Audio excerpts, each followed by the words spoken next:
दुष्ट अपना मार्ग और अनर्थकारी अपने सोच विचार छोड़कर यहोवा ही की ओर फिरे, वह उस पर दया करेगा। वह हमारे परमेश्वर की ओर फिरे और वह पूरी रीति से उसको क्षमा करेगा। प्रेरितों के काम 26 का 20 में लिखा गया है कि मन फिराओ और परमेश्वर की ओर फिरकर मन फिराओ के योग्य काम करो। रोमी 6 का 1-2 में भी लिखा है, तो हम क्या कहें, क्या हम पाप करते रहे कि अनुग्रह में बढ़े?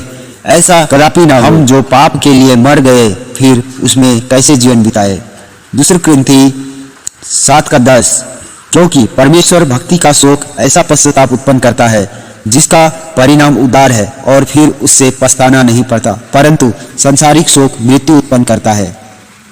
सच्चा पश्चाताप की पाप की गंभीरता को स्वीकार करता है। भजन संहिता 51 के 3-4, क्योंकि मैं अपने अपराधों को जानता हूँ और मेरा पाप निरंतर मेरी दृष्टि में रहता है। मैंने केवल तेरे ही विरुद्ध पाप किया है और जो तेरी दृष्टि में बुरा है वही किया है, इसलिए कि तू बोलने में धर्मी और न्याय करने में निर्दोष ठहरे।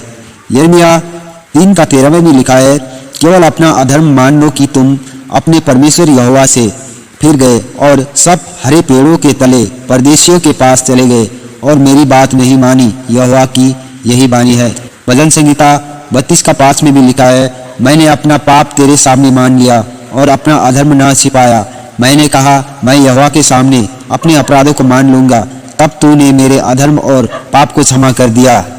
याकूब 5 का 16 में, धर्मी जन की प्रार्थना के प्रभाव से बहुत कुछ हो सकता है।